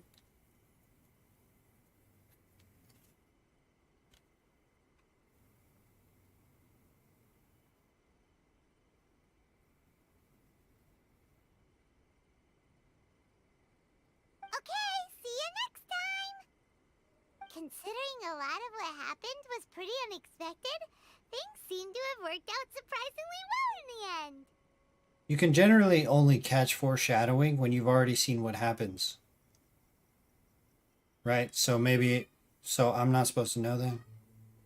The only thing left to do is return the past permit to Yaimiko. Or... Yeah, I don't know. I don't know. I'm just leave it there. Okay, so I'm assuming that's the end of the quest. Let's go find out before I start talking. Oh, it's foreshadowing the fight. Oh, yeah. Yeah, that makes sense. I thought you guys were talking about foreshadowing on like a much deeper level. Miko, we're back! We had a great trip! Did you now? Well then, you'll have to tell me all about it. I will. You tell Yaimiko about the various things that happened, see? How amusing. The almighty Shogun goes downtown, and suddenly she's like a wide-eyed country girl trying to find her bearings in the big city. Marvelous. What Yeah. a shame I didn't get to see it for myself. Only you would dare to say that. Or you and the Shogun enjoy teasing each other, It's yeah. fine. She wouldn't mind. Really, she wouldn't. Oh, she's... So, from what you were saying, it seems that she's finally begun to comprehend what form eternity should take? Wait, is this why there's like... Never mind. What's the wink for? Is this where like the... I mean, yeah, no, I'm not gonna go there. That's the most important outcome of this trip. To be honest, I wasn't expecting you'd make such great progress when I lent you the pass permit. Yeah, it seems like she's not gonna force everything to stay the same way anymore. To put it nicely, even deities indulge in wishful thinking. To put it more bluntly, there are things that even the Seven can't do when faced with something even more powerful than themselves. The human heart? Take a guess. Anyway, it sounds like you had a very pleasant trip and even had the chance to see A's less formal side. Next time you wish to see her, you can come and take the pass permit from me again. She would never admit to it, but she does in fact get quite lonely. What? But she said she doesn't need company. Because she is a god. It's not that gods don't need the company of others, just that the idea of a god having company seems indulgent to her. Yo, Ishida. But you don't belong to this world. Perhaps you are just the company she needs. She does big ol' simp for Yai, man. Hey, 44.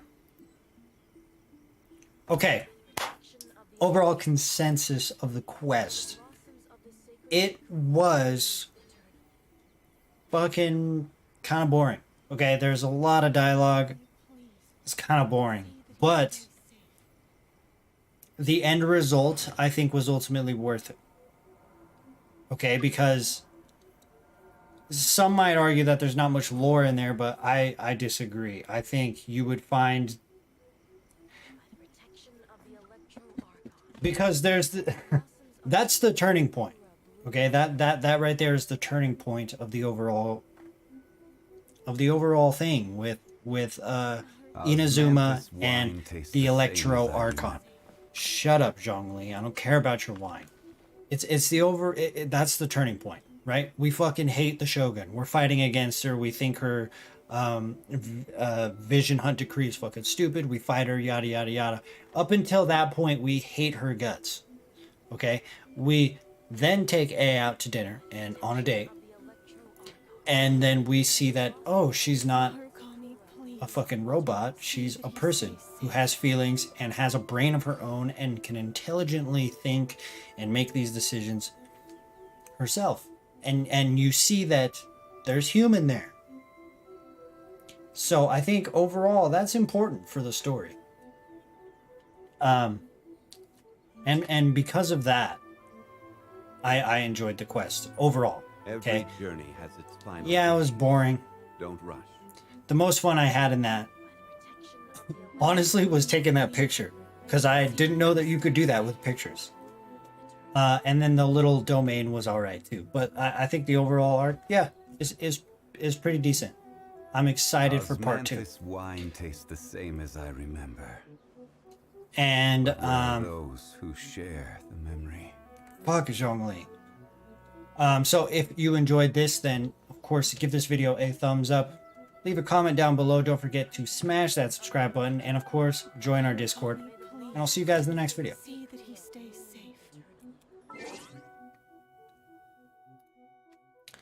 There's some other footage. Hey, there's 2 videos. Let's go.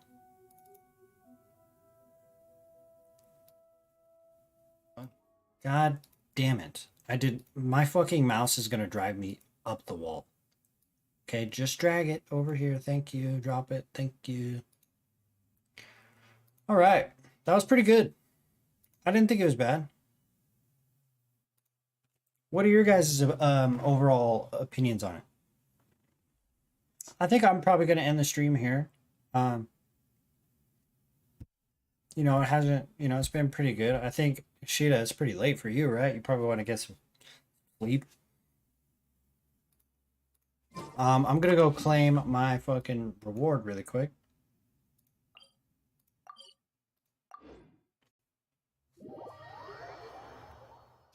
Ishida, you're in our Discord, right?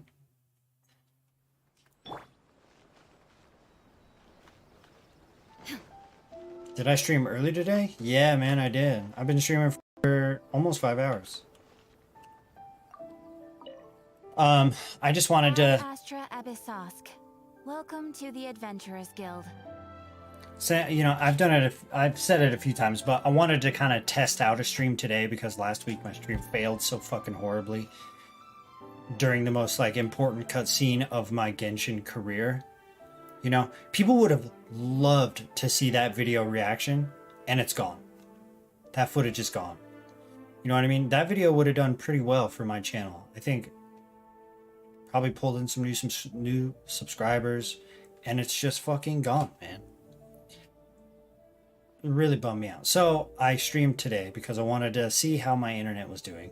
And ultimately it seemed to hold up, right guys? There was no lag or anything. It seemed like it held up.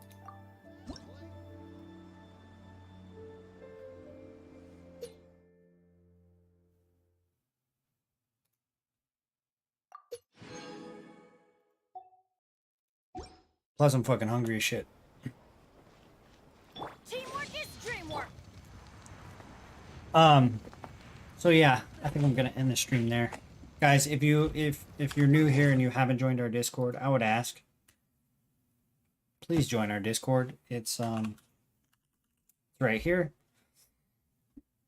We need more people over there. We need more active people over there. great people. You know, it just some days we talk more than others, but other days we're kind of just like we're all introverts or something, and we don't like to talk or something. So I'd like to get some more people in there. Eventually, we're going to need another mod for the YouTube channel as well as the Discord. So, All the world holds dear is but a backdrop of constant hey, motion. Ashita, thank you. If you join, please let me get a good Genshin meme from you. Alone and unchanging. And yeah, I'd appreciate you joining the community, man. I appreciate you watching the stream too, and I hope to see you again tomorrow. But of course, you know, I'll see you when I see you. So you guys all have a good night. Again, I appreciate you stopping by, and I hope to see you guys tomorrow. So thank you, Ashita. Thank you. So for now, peace out.